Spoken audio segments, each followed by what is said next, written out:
ഇനിയാണ് ചേച്ചി പ്രതീക്ഷിക്കാത്ത ഒരു കാര്യം നടക്കാൻ പോകുന്നത്. ചേച്ചിക്ക് അത് ഗസ് ചെയ്യാനെങ്കിലും പറ്റുമോ? എന്താണ് ഞങ്ങൾ ഉദ്ദേശിക്കുന്നത്? ബിരിയാണി.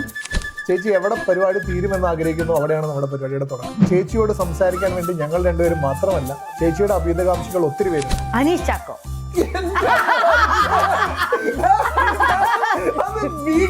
സായിക്കുട്ടി തമ്പുരാട്ടി നമസ്കാരം. അതായത് ഐശ്വര്യ റായിനെ ഇന്റർവ്യൂ ചെയ്തുകൊണ്ടിരിക്കുമ്പോൾ ഷാരൂഖ് ഖാൻ ഒരു ഗസ്റ്റായിട്ട് വന്നാൽ എങ്ങനെയിരിക്കും?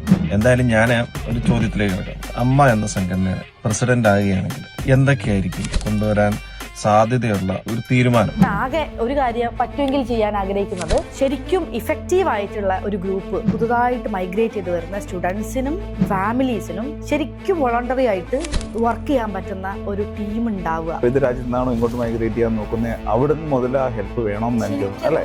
ഒരുപാട് വാട്സപ്പ് ഗ്രൂപ്പുകളൊക്കെ പോപ്പപ്പ് ചെയ്യാറുണ്ട്, ഫേസ്ബുക്കിൽ ഫോറംസ് ഉണ്ട്. അപ്പൊ അവിടെയൊക്കെ ആൾക്കാർ പരസ്പരം അങ്ങോട്ടും ഇങ്ങോട്ടും ഹെൽപ്പ് ചെയ്ത് പോകലാണ് ഒരു രീതി. അമ്മയാണ് അഡ്ലേഡിലെ പ്രഥമ മലയാളി അസോസിയേഷൻ ഏറ്റവും ആദ്യം ഉണ്ടായത്. അമ്മയുടെ നേതൃത്വത്തിൽ ശരിക്കും ഒരു എഫക്റ്റീവായ ഹെൽപ്പ്.